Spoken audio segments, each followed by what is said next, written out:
पर उपस्थित श्रीमती सुनीता केजरीवाल जी, पंजाब के मुख्यमंत्री भगवंत मान जी, उपस्थित संजय सिंह जी, बहुत ही वरिष्ठ नेता आदरणीय डॉक्टर डी राजा जी,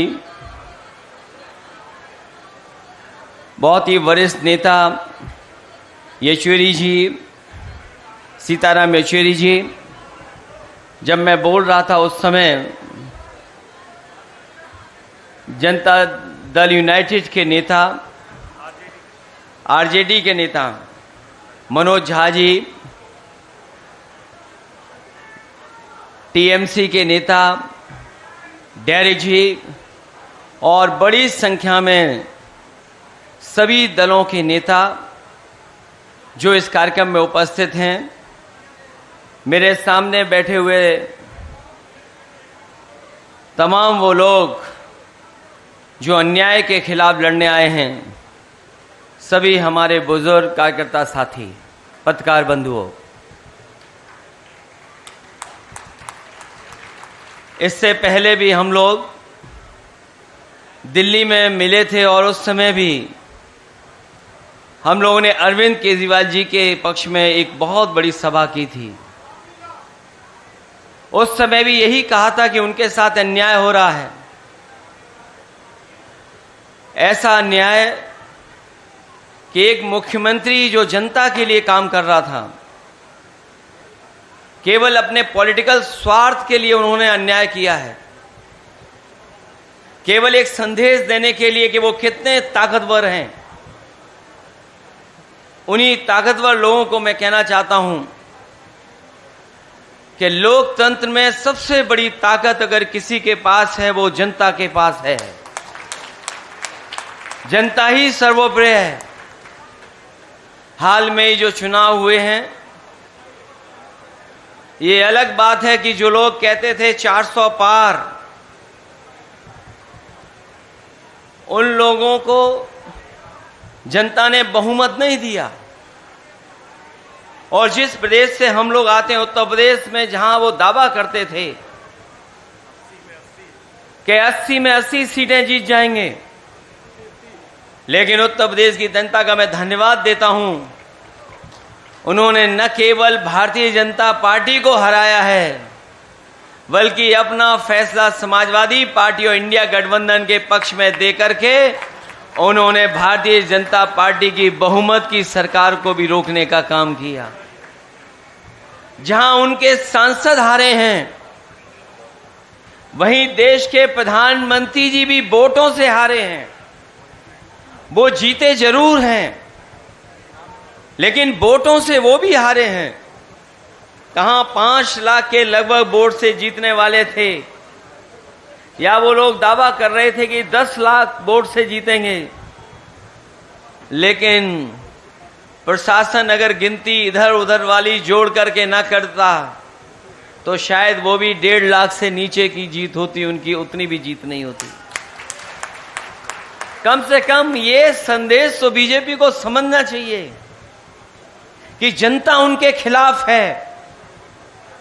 और हमें खुशी इस बात की है, आप पार्टी के कार्यकर्ता, नेता, अगर उनके नेता जेल भी चले गए हों, लेकिन आप पार्टी के नेताओं के और कार्यकर्ताओं का मनोबल नीचे नहीं हुआ है।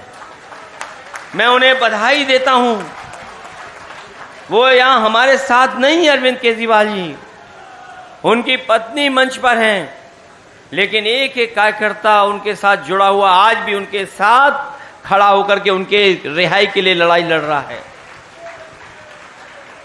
जहां ये सरकार एक मुख्यमंत्री को जेल भेज चुकी है, यहां हमारे साथी बैठे हैं, इन्होंने ऐसा अन्याय देखा है शायद लोकतंत्र में किसी ने भी अन्याय नहीं देखा होगा।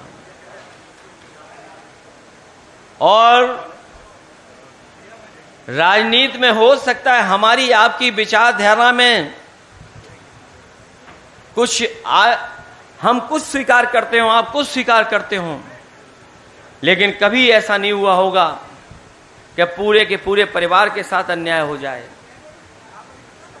केवल आदरणीय मोहम्मद आजम खान साहब को नहीं जेल भेजा, उनके परिवार के लोगों को भी, उनके तमाम सहयोगी साथियों को भी।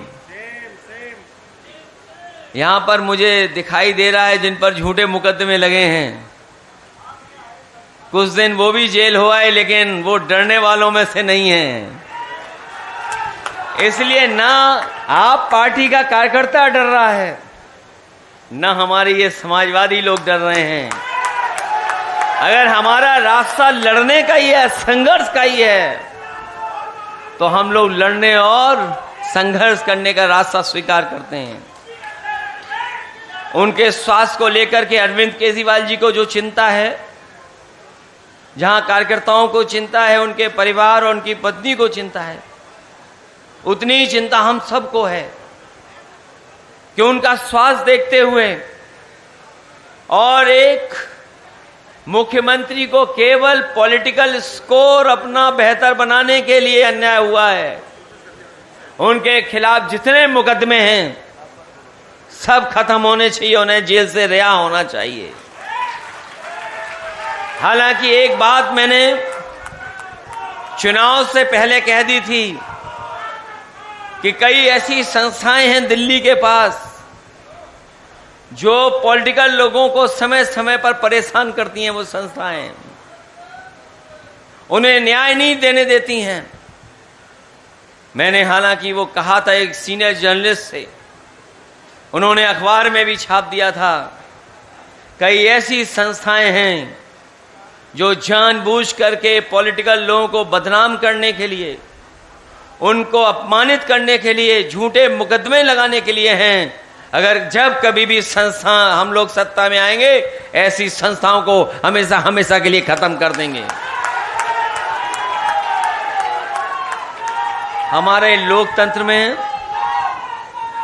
किसी को झूठा फंसाना नहीं लिखा है, हमारे संविधान में झूठा फंसाना नहीं लिखा है, लेकिन बीजेपी का पता नहीं कौन सा संविधान है जिससे झूठा फंसा देते हैं। न जाने कौन से सेक्शन में ये व्यवस्थाएं बना देते हैं। इसलिए हमारी लड़ाई और हम आपका हमेशा साथ देते रहेंगे। आप अच्छे दिन में भी होंगे, दुख तकलीफ में भी होंगे, तो हम समाजवादी लोग आपके साथ खड़े दिखाई देंगे। मैं आपको इस संघर्ष के लिए बधाई देता हूं। मैं आपके पार्टी के लोगों को धन्यवाद देता हूं कि उन्होंने मौका दिया है आने का। मैं एक बार फिर श्रीमती सुनीता केजरीवाल जी से कहूँगा कि वो लड़ रही हैं, पत्नी होकर के भी वो लड़ रही हैं, वो अपनी जिम्मेदारी निभा रही हैं। हम उनके दुख तकलीफ में उनके साथ हैं और संघर्ष में भी उनके साथ हैं। हमें पूरा भरोसा है उनको न्याय मिलेगा। और अपने यहाँ आए हुए समाजवादियों से भी कहना चाहते हैं कि देर हो सकती, अंधेर नहीं होगी। एक दिन आप देखोगे वो भी बाहर आकर के हम लोगों के साथ बैठे होंगे।